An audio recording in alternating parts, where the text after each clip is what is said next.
The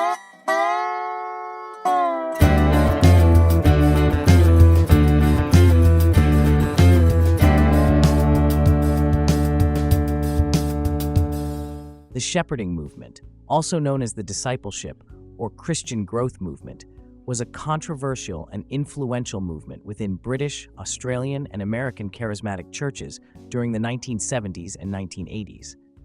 Pioneered by 5 key leaders, Charles Simpson, Bob Mumford, Derek Prince, Don Basham, and William Branham's former campaign manager and partner, Ern Baxter, the movement sought to instill greater spiritual maturity among charismatic believers by emphasizing accountability, submission, and discipleship within house churches and cell groups. Through the magazine New Wine, the movement promoted teachings on covenant relationships, loyalty, pastoral care, and spiritual covering. However, while the movement began with intentions of fostering spiritual growth, it soon faced criticism for becoming overly authoritarian. Members were often required to seek their shepherd's approval for personal decisions, including marriage, career choices, and medical care, leading some to describe the movement as cult-like. The roots of the movement can be traced back to a charismatic Bible study in Fort Lauderdale, Florida, which evolved into Christian Growth Ministries in 1972. The shepherding structure developed into a hierarchical network where members were required to submit to a shepherd who was in turn accountable to higher leadership. At its height, the movement had a broad national reach, forming a pyramid-like system in which teachings and financial contributions flowed upward. Despite its decline due to growing concerns over excessive control and legalism, elements of the shepherding doctrine influenced other groups, including the Calvary Chapels, Shiloh Houses, Maranatha Campus Ministries, and the International Churches of Christ. Some groups later distanced themselves from shepherding practices, but the movement remains a significant chapter in the history of the charismatic movement, shaping discussions on spiritual authority and discipleship. The shepherding movement faced growing controversy as concerns over its authoritarian structure and spiritual abuse mounted. Prominent Christian leaders, including Pat Robertson, Catherine Kuhlman, and Demas Shakarian, publicly condemned the movement, with Robertson comparing its authoritarianism to witchcraft and warning that it bore disturbing similarities to the Jonestown tragedy. In a 1975 letter, Robertson detailed encounters with young shepherds who collected tithes from fellow students and demanded unquestioning submission. He cited a follower who claimed they would obey their shepherd over God himself, illustrating the extreme control exerted over members. As criticism intensified, major charismatic figures distanced themselves from the movement, and organizations like the Assemblies of God openly rejected its teachings. By the early 1980s, the movement had begun to unravel as more leaders recognized its harmful effects. The movement's downfall culminated in public admissions of abuse from key figures. Derek Prince withdrew from the shepherding movement in 1983, stating that its leaders had fallen into legalism and authoritarianism, a mistake he called the Galatian error. In 1989, Bob Mumford issued a formal statement of repentance, acknowledging that the system he helped create had caused significant harm. He admitted that families had been torn apart and lives upended due to the movement's rigid teachings on submission. Mumford also confessed to ignoring early warnings from fellow leaders about the dangers of excessive control. His acknowledgement of unhealthy submission and perverse and unbiblical obedience to human leaders was a rare moment of accountability, but for many who had suffered under the movement's rule, it was too little, too late. Reports also surfaced of sexual abuse within the movement, further exposing the dangers of its unchecked authority. Despite the group having been exposed as an authoritarian cult just 2 years prior, John Wimber chose to align himself with the remaining leaders of the shepherding movement, lending his credibility to a system that had already been widely condemned for its abuses. Rather than distancing himself, Wimber participated in New Wine magazine, which continued to promote the doctrinal themes of submission and control. His involvement came as an endorsement for the movement's hierarchical and authoritarian framework. As other charismatic leaders denounced the shepherding movement's destructive influence, Wimber stepped into the void, forming relationships with its remaining figures and continuing to promote a model of spiritual authority that had already been shown to enable manipulation and abuse. The April 1985 issue announced Wimber's collaboration. Wimber's first article in New Wine, published in May 1985, shocked the charismatic world with a strong support of the shepherding movement.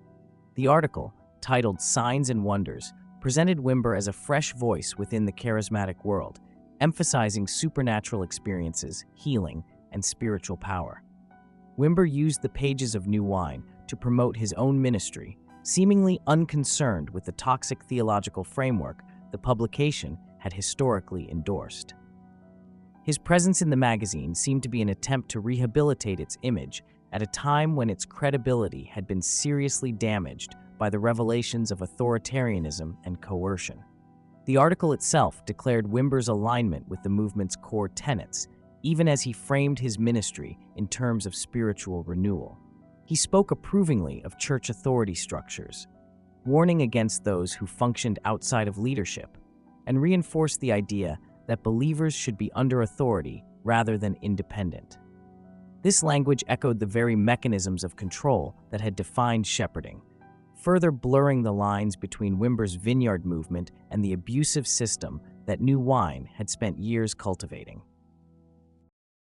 In December 1985, New Wine prominently featured Wimber alongside Charles Simpson and other shepherding figures, announcing their continued plans for the upcoming year. Rather than distancing himself from the movement's authoritarian legacy, Wimber positioned himself as a key voice within the magazine, further legitimizing its influence and reinforcing its doctrinal framework.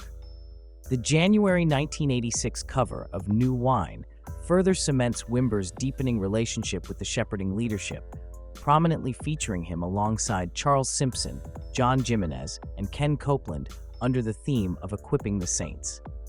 The cover emphasizes the supposed unity of church leaders, a hallmark concept of the shepherding doctrine, which had long used the language of unity and submission to justify its rigid authority structures. However, after the leading figures in the charismatic movement distanced themselves from New Wine and the shepherding movement, the term unity had a much more direct meaning.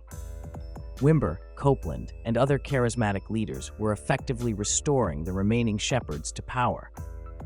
In fact, Wimber's article declared the need for church renewal.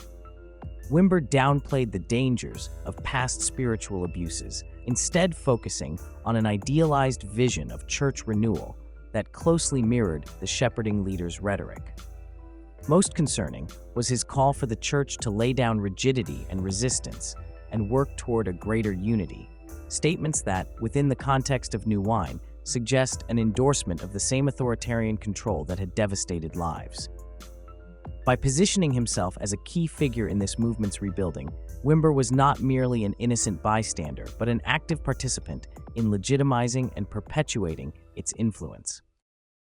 Not only did Wimber work with the New Wine publication, he worked with other magazines that promoted the shepherding movement ideology, such as People of Destiny.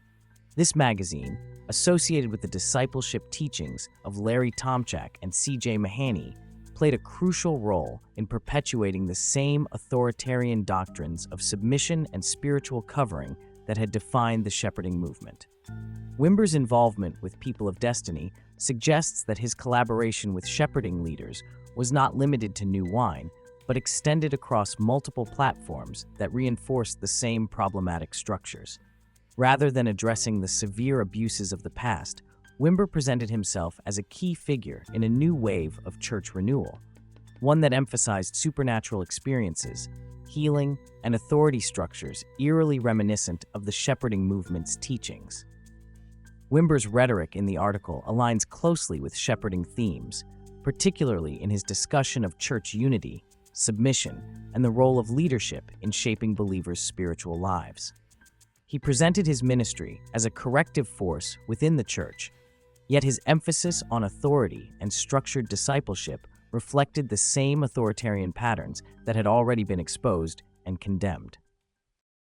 Wimber's statement in People of Destiny about building an army is particularly troubling in light of later charismatic developments, including his collaboration with Paul Cain and the resurrection of latter rain's Joel's Army doctrine within IHOP-KC.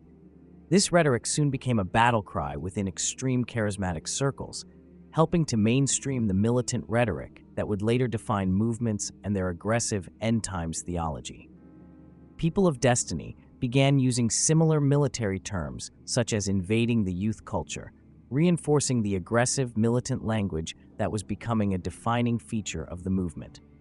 This issue coincided with a pastors' conference promoting restoration in the church, featuring key figures like Larry Tomczak, Charles Mahaney, Brent Detwiller, and Cheon, many of whom would later become controversial figures in charismatic circles. Mahaney and Detwiller, in particular, were instrumental in Sovereign Grace Ministries, an organization later plagued by allegations of spiritual abuse and cover-ups of sexual misconduct. Cheon, known for his Dominionist leanings, would go on to be a leading figure in the New Apostolic Reformation. Terry Virgo, through his New Frontiers movement, would create similar authoritarian structures in the United Kingdom.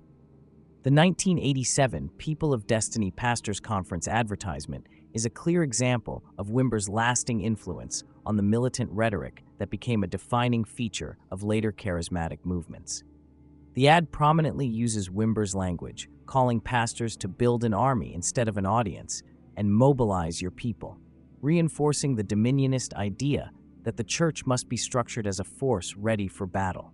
This terminology, which Wimber initially introduced, would later evolve into the radical Joel's Army theology within IHOP-KC through Wimber's work with Mike Bickle, Paul Cain, and the so-called Kansas City Prophets. Though he would later claim to have regretted it, Wimber helped establish the belief in an elite end-times generation that would take dominion over the earth.